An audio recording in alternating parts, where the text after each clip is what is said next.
Adeline was a free-spirited woman, with a contagious smile and eyes that sparkled like stars. Her long, wavy hair was adorned with small braids and floral decorations, reflecting her personality. Her clothes were an explosion of colours and textures, long, flowing skirts, cotton blouses with delicate embroidery, and handcrafted necklaces. She almost never wore makeup. As a Pilates instructor, Adeline helped people find balance and well-being through movement. In her spare time, she passionately dedicated herself to volunteer work at the local animal shelter. There, surrounded by abandoned dogs and cats, her heart overflowed with love and compassion. It was one afternoon when William entered the shelter, bringing with him a completely different aura. Tall and athletic, he wore a flawlessly pressed suit and shoes so shiny they could serve as mirrors. His brown hair was meticulously combed, and a navy blue tie completed the executive look. "Good afternoon," he said firmly. "I'm looking for a little puppy for my younger sister." Adeline, who was crouched down cleaning a cage, stood up with a start. In the sudden movement, she knocked over a large bowl of water that was beside her, soaking William's shiny shoes. "Oh no, so sorry," she exclaimed, mortified.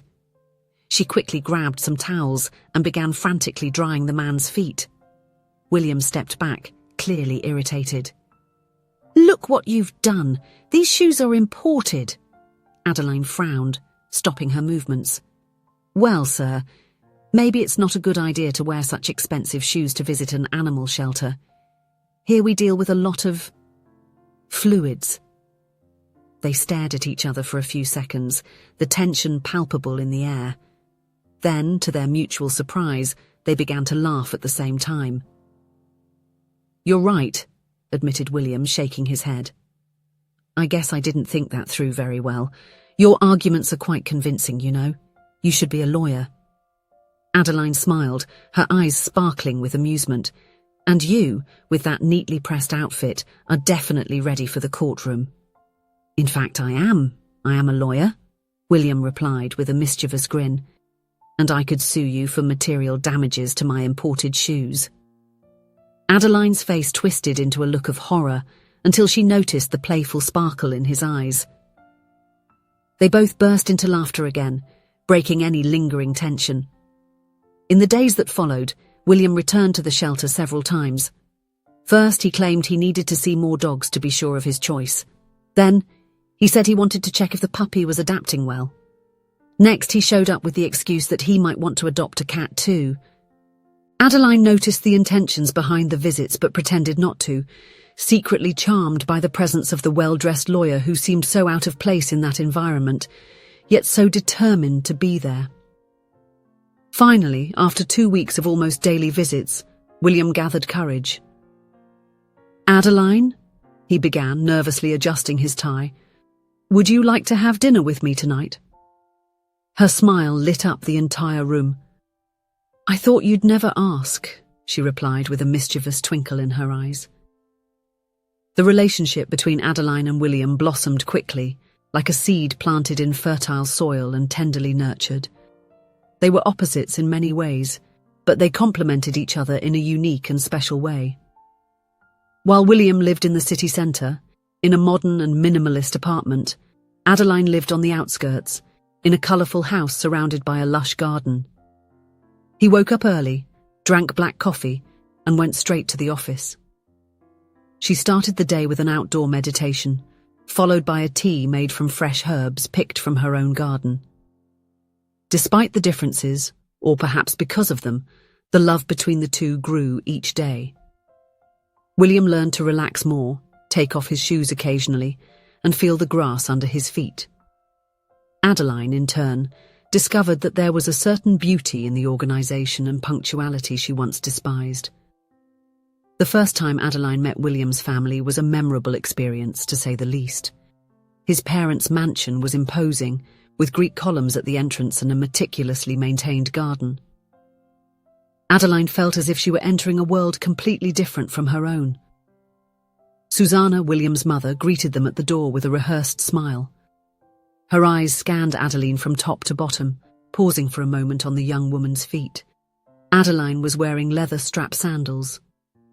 "Dear, you must have forgotten to change your shoes," she commented with a forced laugh. "Actually, Ma'am," replied Adeline with a genuine smile, "I prefer to be more comfortable. I hope you don't mind." The dinner was a succession of uncomfortable moments. The table was set with silver cutlery and crystal glasses. Adeline, used to eating with her hands whenever possible, struggled to handle the various forks and spoons. "So, Adeline," began William's father, a man with a serious expression. "William told us you're a Pilates instructor. That's interesting.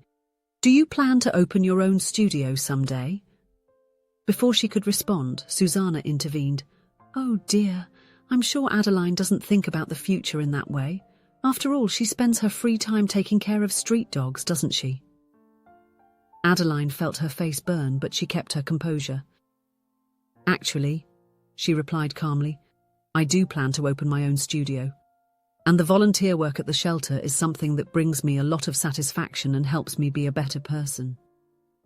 William squeezed her hand under the table, a silent gesture of support and pride.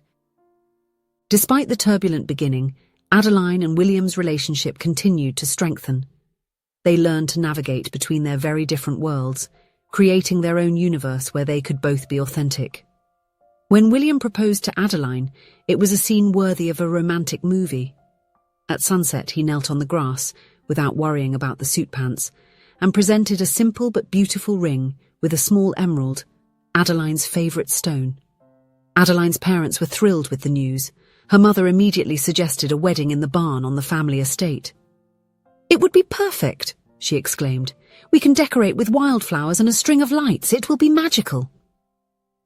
Adeline loved the idea, envisioning herself walking down an aisle covered with petals, with the sweet smell of hay in the air and the soft sound of a guitar in the background.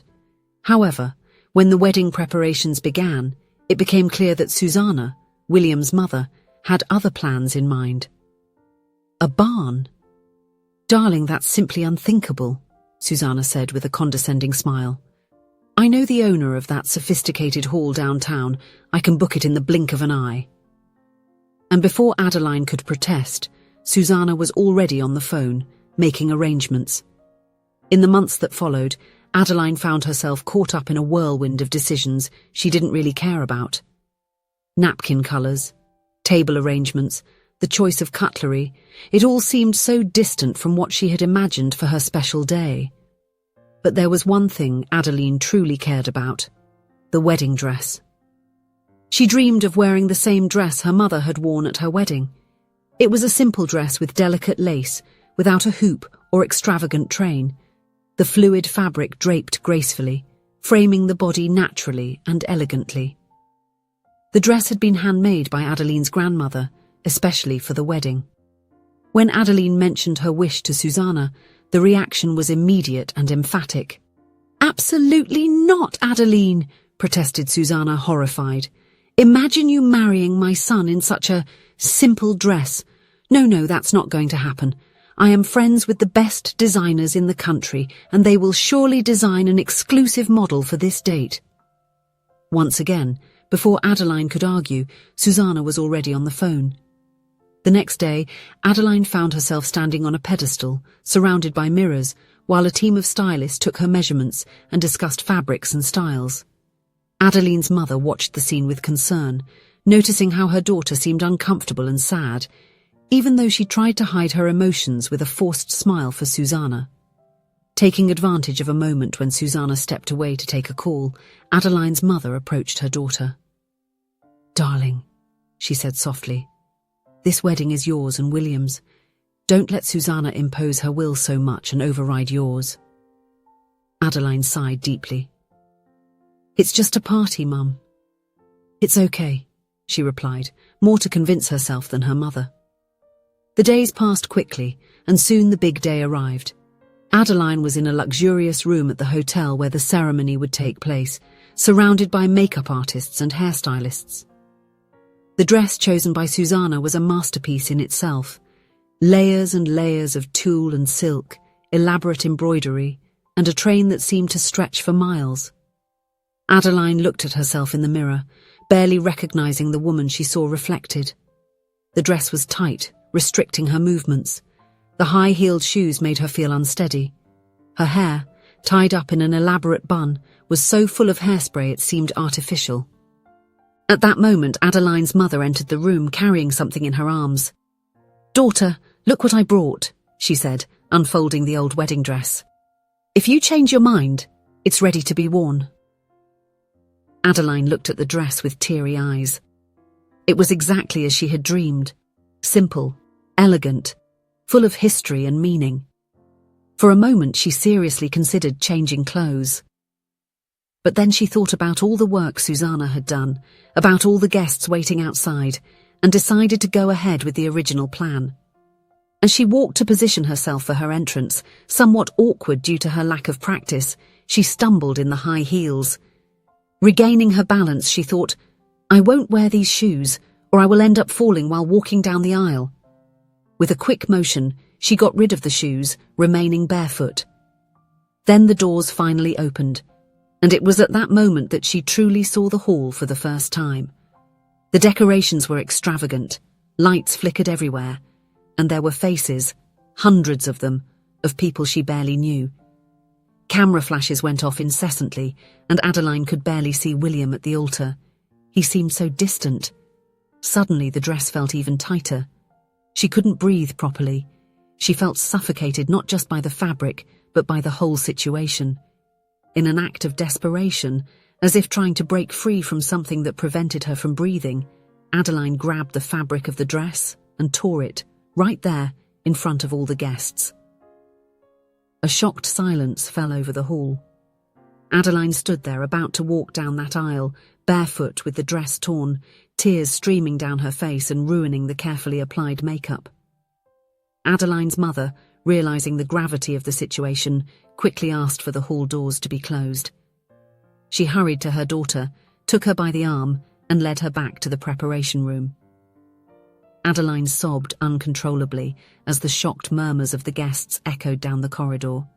William, seeing the commotion, rushed to the room where Adeline was. He found her sitting in an armchair sobbing, while her mother tried to calm her down. "Adeline, my love," William said softly, kneeling beside her. "It's okay. We can cancel all of this if you want. I don't care about the party, the guests, or any of that. I only care about you." He took her hands in his eyes overflowing with love and understanding. "I fell in love with you, Adeline. The free-spirited woman who walks barefoot and talks to animals. Not this version that someone thought you should be. If you want, we can leave here right now, go to that park where we had our first date, and get married right there, just the two of us." William's words soothed Adeline. She looked at him, then at her mother's dress, which was still hanging nearby. An idea began to form in her mind. "No," she said, wiping away the tears. "Let's do this, but in our own way." Adeline asked for all the lights in the hall to be turned off, leaving only a few candles lit. She requested that the DJ be dismissed and that only a guitarist play the couple's favourite song. Then, she dressed in her mother's old dress, leaving her hair down and her feet bare. William, on the other hand, removed his jacket and tie, remaining only in his shirt and pants. When Adeline entered the dimly lit hall, illuminated only by the gentle glow of the candles, a collective gasp swept through the audience. She looked ethereal, radiant in her simplicity and authenticity. The ceremony was brief and moving. William and Adeline exchanged vows they had written themselves, promising mutual love, respect, and acceptance. When the officiant pronounced them husband and wife, the hall erupted in applause. In the months that followed, the couple organised a small celebration in the barn at Adeline's parents' house, just as she had always dreamed. Only the closest friends and family were invited. The decoration was simple, with wildflowers and a string of lights. The music was live, played by musician friends of the couple. Adeline wore her mother's dress again, and William was comfortable in a linen shirt and light pants. They danced barefoot on the grass, laughed with their friends, and celebrated their love in a way that truly reflected who they were. The photos from that day, full of genuine smiles and moments of pure joy, adorned the couple's home shelf. They told the story not only of a wedding but of a couple who learned to be true to themselves and to each other. Adeline learned a valuable lesson from this whole experience. Trying to please everyone, especially at such significant moments in life, often means erasing your own personality. This can lead to great frustration and even emotional collapse, as she experienced. And so, barefoot and smiling, Adeline and William began their journey together, ready to face any challenge life might bring, always true to themselves and to the love that united them. If you enjoyed the story, please leave a comment with a rating from 1 to 5 to show how much you liked it. Also, watch the video that is now appearing on your screen. See you soon.